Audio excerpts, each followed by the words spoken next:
একটা 16 বছরের ফুলা তার মারে জিগাইতেছে যে মা, আমার যখন 18 বছর পূর্ণ হইব তখন তুমি আমার উপহার হিসাবে কি দিবা? তখন একটা মা মুস্কি হাসি দেয়া কইতাছে যে বাজান, তোর যেদিন 18 বছর পূর্ণ হইব তোর উপহার আমি ঘরের আলমারিতে রাইখা তৈছি। 18 বছর যেদিন পূর্ণ হবো সেদিনই তুই গিয়া কুইলা দেখবি। পরে মনে করেন 17 বছর হইল, 17 বছর 6 মাস হইল, এর মধ্যে ছেলেটা অসুস্থ হয়ে পড়ল। ছেলেটাকে মা হাসপাতালে নিয়ে গেল। ডাক্তার পরীক্ষা করে মায়ের কাছে বলছে যে আপনার ছেলে 2টা কিডনি নষ্ট হয়ে গেছে, তাকে বাঁচাইতে গেলে 2টা কিডনি দিতে হবে, আর কোন রাস্তা নাই। ওর মধ্যবিত্ত পরিবার 2টা কিডনি কিনবই কই থেকে?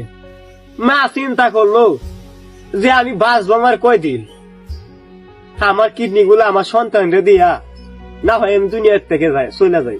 হ্যাঁ তো সামনেও উজ্জ্বল ভবিষ্যৎ পড়ে রয়েছে, হ্যাঁ তো অনেকদিন বাঁচবো, আমার তো বয়স হয়েছে, আমি বাঁচবো আমার কয়দিন। তখন মায়ের 2টা কিডনি দিয়া ফুলারা বাঁচাইলো, কিন্তু মা কিন্তু মরে গেছে। আর কিডনির অপারেশন করলেই তো আর মানুষ সুস্থ হয়ে যায় না, 2-3 মাস হাসপাতালেই ভর্তি থাকা লাগে। তখন মা তো মরে গেল, হাসপাতাল থেকে ছেলেটা আইলো, আইসা বাড়িতে মা মা করে খুঁজতেছে, কিন্তু মায়ের আর খুঁজা পাইতেছে না। এলাকাবাসী কাছে জিজ্ঞাসা কয় তোর মা মরে গেছে, ছেলে বিশ্বাস করে না।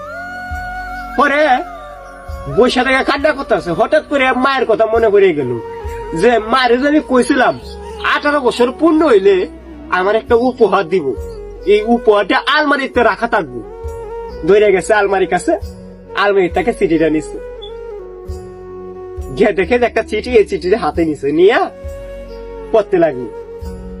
পরে চিঠির মধ্যে লেখা যে বাজান, তোরে যখন আমি হাসপাতালে নিয়ে গেছিলাম ডাক্তার বলেছিল তোর 2টা কিডনি নষ্ট হয়ে গেছে, এটা যদি তোকে বলতাম তুই সহ্য করতে পারতি না, আর আমি কিডনি দিতেছি এটা যদি তুই শুনতি তাহলে তুইও আজকে বেঁচে থাকতি না।